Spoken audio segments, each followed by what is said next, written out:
The papers are all drawn up, my brother announced. Consider it done. From this moment on, the house is mine. That's what my brother said, out loud, to a room full of relatives and co-workers as if he were reading a verdict. His voice climbed the crystal chandelier and bounced off the ceiling like a gavel. He lifted his glass and didn't even look at me when he added, "You're no longer welcome here." A few cousins laughed, that small, cutting laugh people use when they want to be part of the winning team. Forks clinked. Someone cleared a throat. I watched my wife, Rachel, raise her glass and sip her wine as if it were any other evening. She didn't say my name. She didn't look surprised. My name is Ethan Clark. I'm 30 years old. I used to believe family was the anchor that kept me steady. That night, I learned what an anchor can do when it's tied around your ankles. Across the table, Alex, my best friend since middle school, kept his eyes on me and gave a short, deliberate nod. I'm here.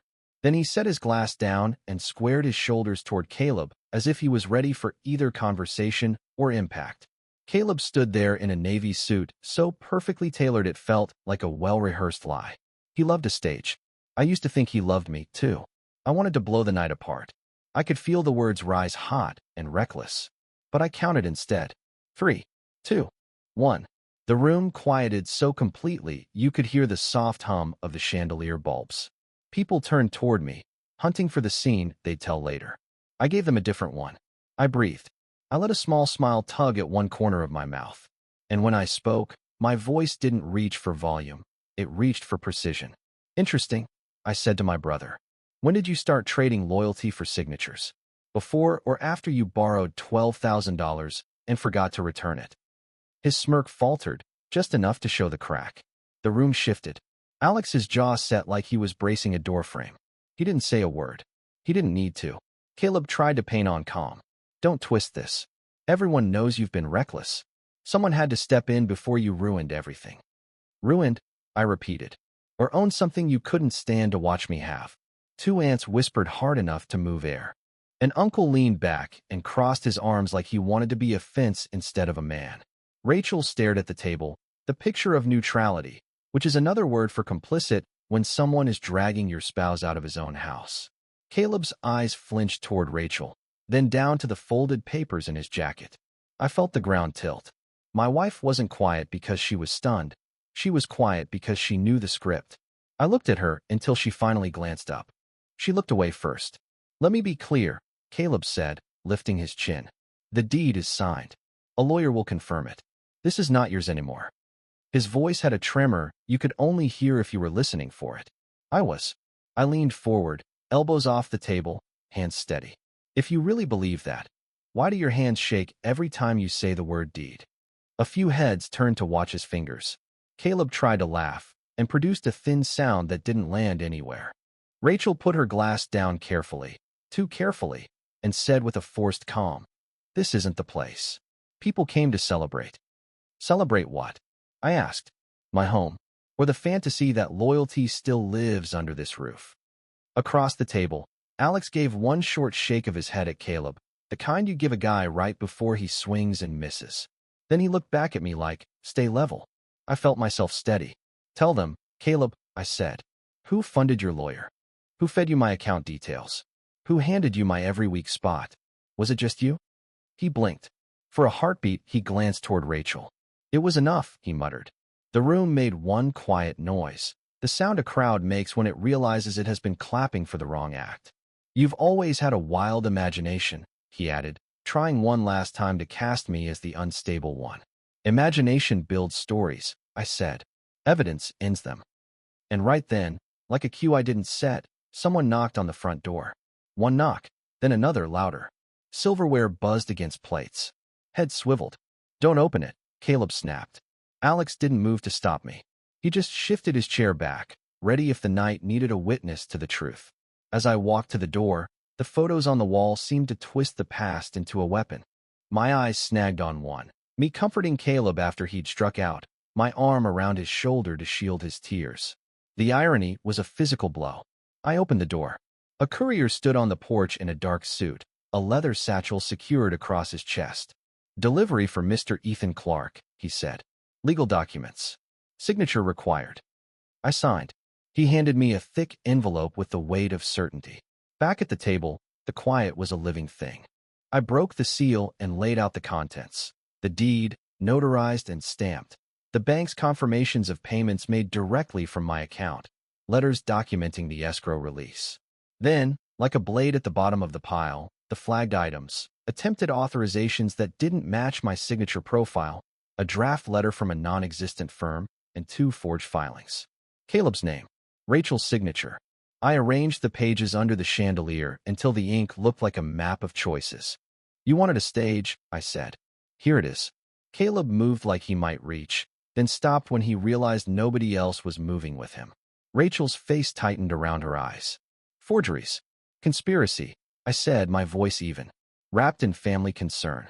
It wasn't supposed to go this far, Caleb said.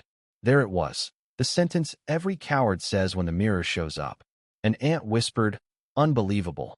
But she said it to the papers, not to me. A cousin studied Caleb like he was something new. I looked at Rachel. When I told you something felt wrong, you poured me a drink and told me to relax. When I woke up at 3 in the morning and said I felt like the ground was moving, you told me I was stressed. Meanwhile, you were busy pushing. Ethan, she said, as if my name might work like a charm. Listen. Tonight, I said. You listen.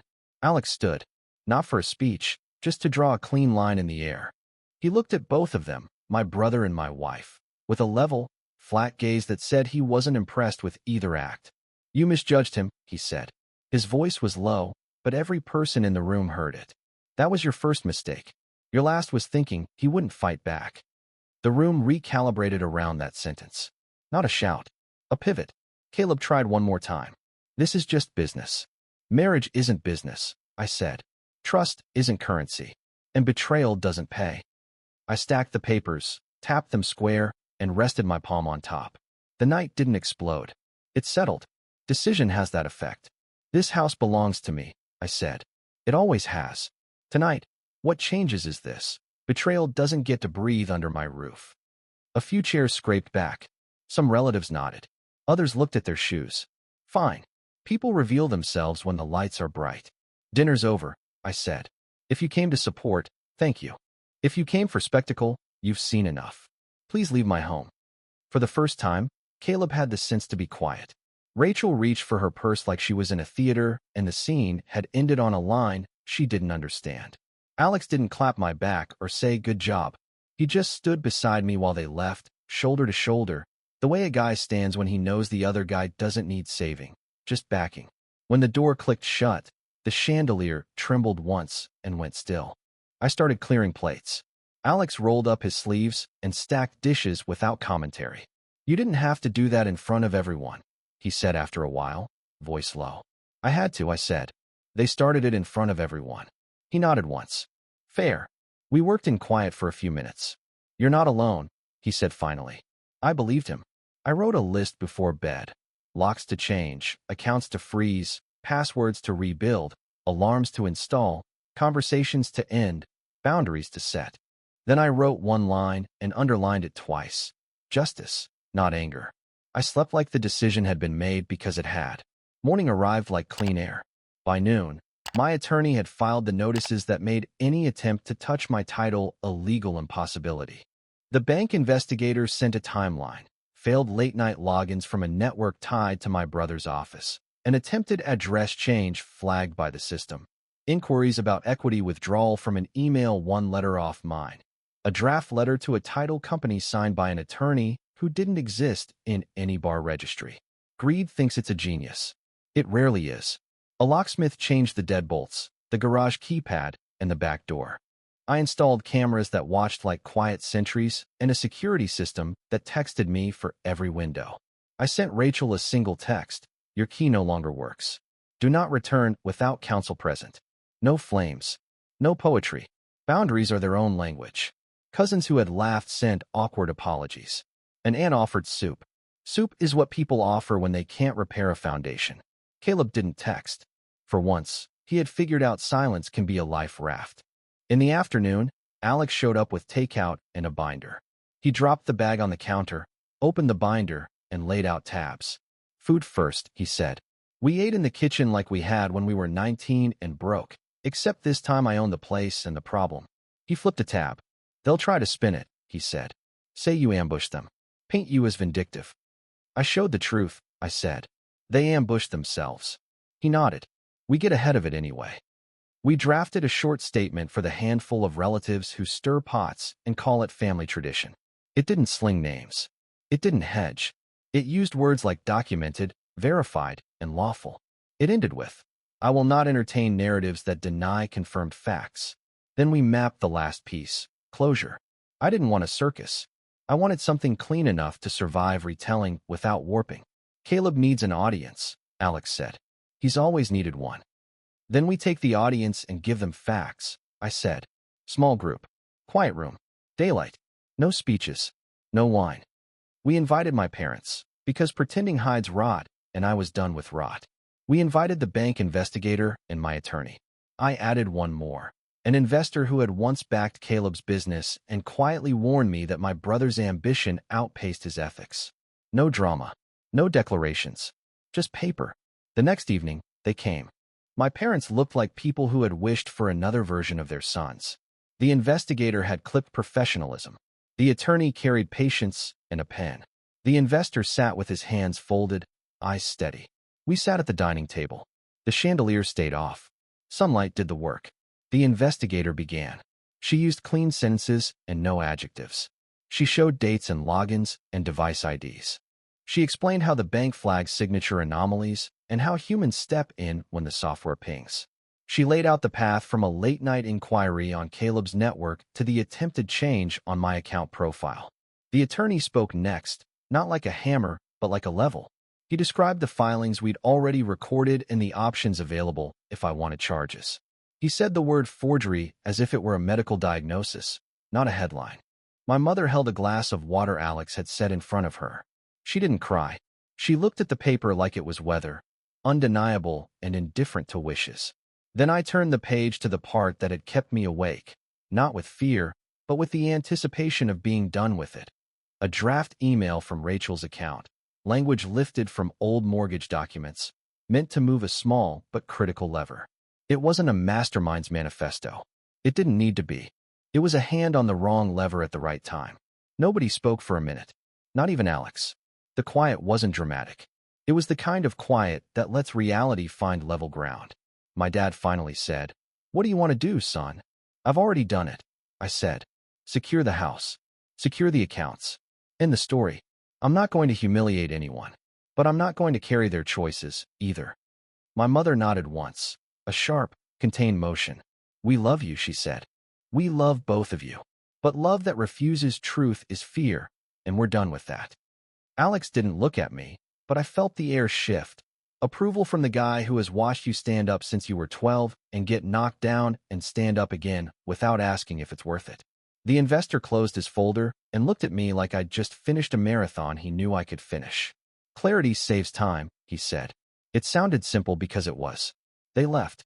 The house didn't feel empty. It felt clean. There's a difference. The next afternoon, I saw Caleb on the sidewalk by the gate. He didn't come in. The cameras watched him, and he let them. He lifted a hand in a small wave that looked like an apology that had lost its words. "I messed up," he said. "Yes," I said. He kept his eyes on the concrete. "I wanted what you had. You wanted what you thought I had," I said. "A picture. Not the work. Not the doubt. Not the waking up early to fix what you broke yesterday." "I can make it right," he tried. "You can stop making it worse," I said. "That's what you can do." He nodded once, then again, and left. I didn't feel triumph. I felt gravity working the way it always works. That evening, I sent Rachel a formal separation notice.